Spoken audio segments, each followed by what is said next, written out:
Subscribe करें cyber advice channel को और बेल आइकन को प्रेस करके ऑल नोटिफिकेशन ऑन कर दें ताकि आने वाली लेटेस्ट वीडियोस का अपडेट सबसे पहले आपके पास आए। सभी को नमस्कार। और उसी के रिगार्डिंग आपके बीच दोबारा चर्चा के लिए समय निकाला, क्योंकि पिछले लगभग 10 दिन से काफ़ी सारी क्वेरीज और क्वेश्चंस, आई थिंक डाउट्स काफ़ी लोगों के अभी माइंड में हैं। तो मैं फटाफट एक बार जो अभी तक पिछले लाइव प्रोग्राम से लेके अभी तक जो डेवलपमेंट्स हुए हैं, तो आज अभी 4 बजे तक जो टोटल नंबर ऑफ एप्लीकेशंस आई हैं फ्रेश, मैं पिछले की बात नहीं कर रहा, जो नई एप्लीकेशन आई हैं वो पब्लिक सर्विस व्हीकल, टोटल जो एप्लीकेशन नई आई हैं वो है 61,450, 61,450 नई एप्लीकेशन हमें प्राप्त हुई हैं। पिछले बार की जो एप्लीकेशंस उनकी मैं बात नहीं कर रहा। तो जो नई एप्लीकेशंस हैं वो 61,450 आई हैं। इनका ब्रेकअप मैं आपको दे दे रहा हूँ। जो पब्लिक सर्विस व्हीकल बैज के अंडर आई हैं वो 31,042 एप्लीकेशन है। जो परमिट ओनर की कैटेगरी के अंडर है, मालिक जो व्हीकल का है उसकी जो कैटेगरी है वो 9,222। और दूसरा जो ग्रीवांस फॉर्म, अगर कोई भी किसी का रिकॉर्ड नहीं मिल रहा है तो उसके अंडर जो एप्लीकेशंस आई हैं नई वो 21,186। तो इनको अगर आप टोटल करेंगे तो ये 61,450 एप्लीकेशंस नई प्राप्त हुई हैं। जो पेमेंट्स हमने 27 मई के बाद जो फ्रेश किए हैं, आपको मैं याद दिला दूं कि पिछले साल जिन चालक भाइयों के अकाउंट में पैसे आए थे वो 1,51,300 लोगों के अकाउंट में तो पैसे हम ऑलरेडी, दिल्ली सरकार ऑलरेडी दे चुकी है।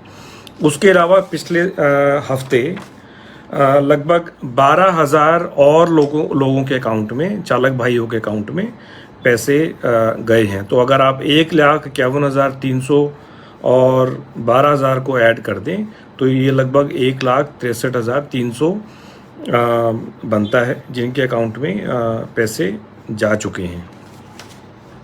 अब जो काफ़ी जो सवाल जो पूछ रहे हैं बार बार कि जी मेरे अकाउंट में पैसे नहीं आए, 27 मई को मैंने जैसे अप्लाई किया था।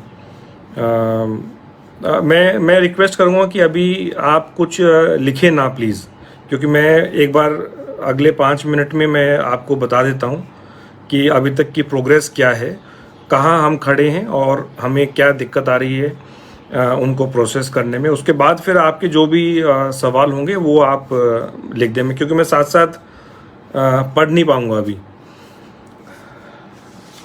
तो जो भी नई एप्लीकेशंस आई हैं उसको मैंने आपको बताया था पिछली बार कि उसके 2-3 स्टेजेस हैं। सबसे पहले उसका आधार मैच किया जाता है कि उसने जो आधार नंबर फीड किया है वो आधार नंबर के साथ वो वैलिड है नहीं है।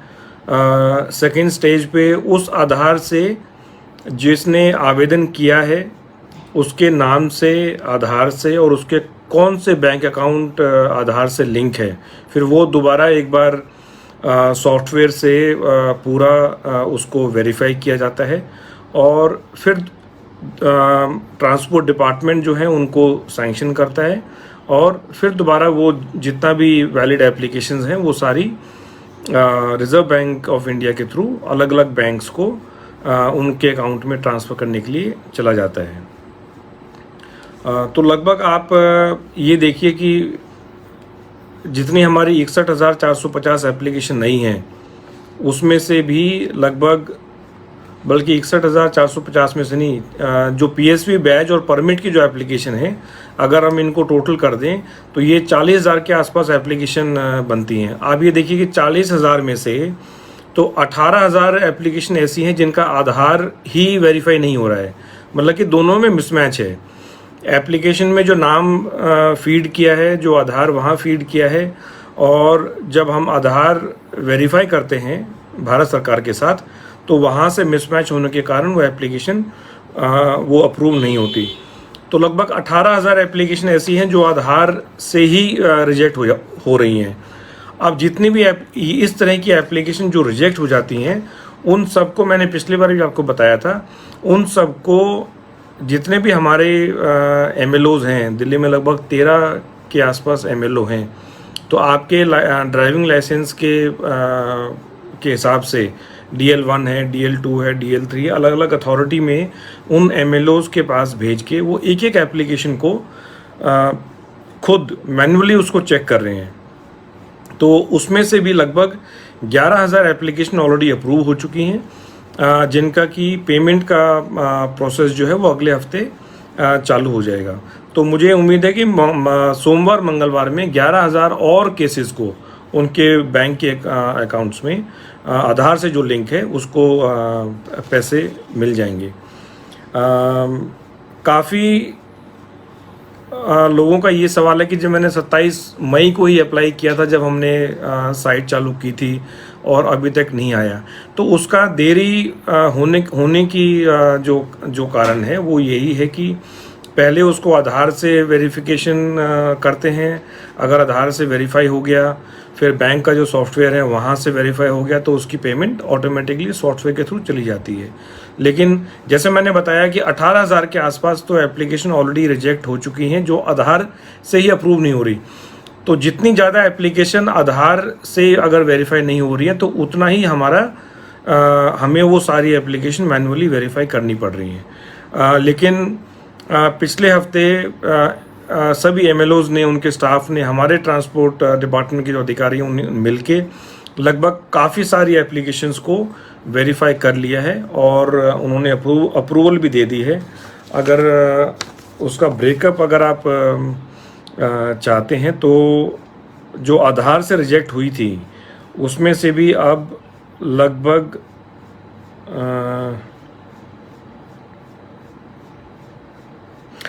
4,000 के आसपास वो एप्लीकेशन भी MLOs ने अप्रूव कर दी हैं। और जो ग्रीवांस फॉर्म के रूप में जो रिकॉर्ड नॉट फाउंड की जो एप्लीकेशंस हमने ली थी, उसमें से भी लगभग 9,000 के आसपास एप्लीकेशन MLOs ऑलरेडी अप्रूव कर चुके हैं। इनकी भी पेमेंट जो है वो अगले हफ्ते होने की पूरी उम्मीद है। और एक और हमने आदेश जारी किया था कि कोई भी एप्लीकेशन, किसी की भी एप्लीकेशन बिना मंत्री के अप्रूवल के बिना वो एप्लीकेशन रिजेक्ट नहीं होगी। तो हर एक एप्लीकेशन जो हमारे पास आई है उसको बड़ी ईमानदारी के साथ, मेहनत के साथ उसको हम देख रहे हैं और कोशिश हमारी ये रहेगी कि जितनी भी एप्लीकेशंस आई हैं उनको सही, अगर वो वैलिड एप्लीकेशन है तो उसको पेमेंट जो है ज़रूर मिलेगी। 2-4 चीज़ें मैं आपको एक बार बताना चाह रहा था। हमारी जो साइट जो लॉन्च हुई थी, जिस पे आप आवेदन कर रहे हैं, वो 27 मई को लॉन्च हुई थी, चालू की थी हमने 3:30 बजे के आसपास। काफ़ी लोगों ने उससे पहले ही जो टेस्टिंग वाला जो लिंक था उस पर अप्लाई करना चालू कर दिया था। काफ़ी लोगों ने साइबर कैफ़े के थ्रू भी अप्लाई किया है। तो लगभग 5,000 और लगभग 4 मतलब 7 से 8,000 एप्लीकेशन ऐसी हैं जो कि टेस्टिंग के टाइम लोगों ने अप्लाई किया था। वो सारा डेटा हमने निकलवाया है कि क्योंकि हम नहीं चाहते किसी की एप्लीकेशन वो ये सोच के बैठा है कि उसने फॉर्म भर दिया, फिर बाद में उसको पता चलेगा कि उसकी जो एप्लीकेशन है वो वैलिड नहीं है। तो हमारा जो 1076 कॉल सेंटर है उस पर हमने ये सारे नंबर्स निकाल के इन सभी व्यक्तियों को फ़ोन कराया है। काफ़ी लोगों ने दोबारा फॉर्म भर दिया। उन्होंने धन्यवाद भी किया कि भाई दिल्ली सरकार ने इतना सोचा हमारे बारे में कि एक एक व्यक्ति को फ़ोन कराया है। लेकिन अभी भी मेरे ख्याल से लगभग 2,500 के आसपास लोग ऐसे हैं जो कि फ़ोन नहीं उठा रहे हैं। तो मेरा एक तो सबसे ये अनुरोध है कि अगर आपके पास कोई भी अननोन कॉल आ रही है या उस पर स्पैम लिखा आ रहा है तो उस कॉल को ज़रूर उठाएं, क्योंकि वो आपको ये सूचना देने के लिए फ़ोन कर रहे हैं कि आपने टेस्टिंग, जब वेबसाइट की टेस्टिंग हो रही थी उस टाइम आपने अप्लाई किया था, लेकिन 27 मई के बाद आपको दोबारा वो प्रॉपर एप्लीकेशन फाइल करने की आवश्यकता है। तो मैं फिर ये रिपीट कर रहा हूँ कि कॉल सेंटर से अगर कोई भी फ़ोन आ रही है आपके पास तो उसको ज़रूर उठाएं। वो आप ही के लिए हम फ़ोन कर रहे हैं कि आपकी एप्लीकेशन जो है वो रिजेक्ट ना हो। दूसरा जो एक कॉमन जो प्रश्न है और जो प्रॉब्लम काफ़ी मेरे ख्याल से लोगों को आ रही है, पिछली बार भी ये हुआ था, आपका जो आधार अकाउंट लिंक्ड अकाउंट है, आप ये नोट कर लीजिए कि उसी में पैसा आएगा। उसको चेंज करने की जो पूरी प्रोसेस है वो आपके पास है, वो दिल्ली सरकार या भारत सरकार के पास नहीं है। तो आप ये ज़रूर दोबारा नोट कर लें कि आपका आधार से जो लिंक्ड अकाउंट है वो कौन सा है। कुछ लोग मुझे लिखते हैं फेसबुक पे या ट्विटर पे कि जी मेरा पैसा मेरे पास मैसेज आ गया ट्रांसपोर्ट डिपार्टमेंट से लेकिन पैसा नहीं आया।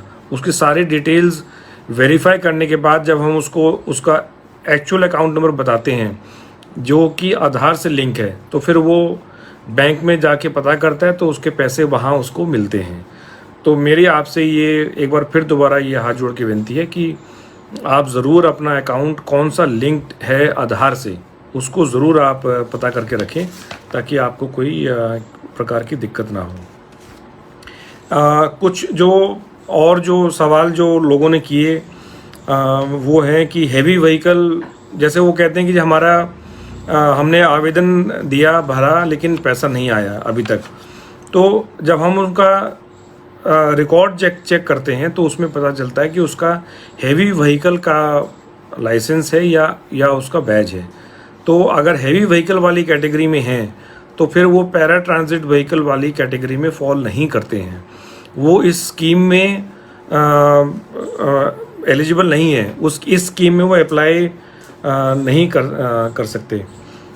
कुछ और एक जो सवाल जो लिख के आ रहे हैं क्या है, हाँ हाँ वो तो बता दिया। तो हैवी व्हीकल के जितने भी केसेस हैं मैं उन सभी से ये कहूँगा कि वो कोई फ़ायदा नहीं है बार बार उसको अप्लाई करने में या तंग होने में। वो इस स्कीम में जो है वो आप फॉल नहीं करते हैं, वो अप्लाई करेंगे भी तो भी उसका प्रोसेस हम नहीं कर पाएंगे। लास्ट टाइम जिन लोगों ने ये चीज़, मैंने पिछली बार भी बताया था जब फेसबुक लाइव किया था, जिन लोगों के अकाउंट में पिछली बार पैसे आए थे, तो मैंने आपको बताया था कि लगभग 1,57,000 लोगों को पिछली बार हमने दिल्ली सरकार ने ये सहायता राशि दी थी। उसमें से 1,51,000 को हम ऑलरेडी दे चुके हैं। 4 से 5,000 लोग ऐसे थे जिनके आधार से जो लिंक्ड अकाउंट हैं वो इनएक्टिव हो गए, या जैसे आपको पता है कि कुछ बैंक्स जो हैं वो मर्ज हुए थे तो फिर उनका जो कोड है वो चेंज हो जाता है। तो ऐसे लगभग 5,000 के आसपास जो है वो अकाउंट्स ऐसे थे जिनको हमने कहा ट्रांसपोर्ट डिपार्टमेंट को भी आप इन सबको मैसेज करें ताकि वो दोबारा अप्लाई करें। तो उनमें से भी अगर कोई ऐसे व्यक्ति बचें तो वो ज़रूर आवेदन अपना करें। तो ये मुख्य रूप से ये सारी जो हैं अपडेट्स थी अभी तक की। आज पिछली बार हमने एक्सटेंड किया था 1 हफ्ते के लिए, आज आखिरी दिन है तो मैं अभी भी समय है जो भी आपके आज भी, लेकिन लगातार हमें अभी भी आज भी अगर आप देखें तो पिछले 5-6 घंटे में 500-600 एप्लीकेशंस, फ्रेश एप्लीकेशंस, नए जो आवेदन है वो अभी भी आए हैं। तो रात तक का समय है। वैसे मैं ये भी पूछना चाहूँगा कि इसको 1 हफ्ता और आगे एक्सटेंड करें या इसको क्लोज़ कर दें, इस पे अगर आप लोग रिस्पॉन्ड करना चाहते हैं अभी।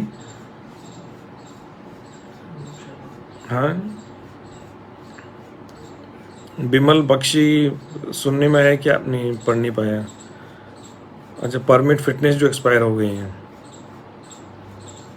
एक सिटी टैक्सी के बारे में काफ़ी बार बार जो है चालक लिख रहे हैं। सिटी टैक्सी स्कीम का भी पूरा अच्छे तरीके से उसको देख के पिछली बार कुछ हमने उसको स्टार्ट किया था बनाना, उसमें कुछ इश्यूज़ थे तो फिर नहीं कर पाए थे, लेकिन एक बार फिर दोबारा उसको नए सिरे से चालू करके, और मुझे उम्मीद है कि आगे आने वाले कुछ समय में उस सिटी टैक्सी स्कीम को भी लागू किया जाएगा। ऊबर ओला के बारे में भी काफ़ी चालक लिख रहे हैं तो अगर मैंने पिछली बार भी कहा था कि अगर कोई किसी प्रकार की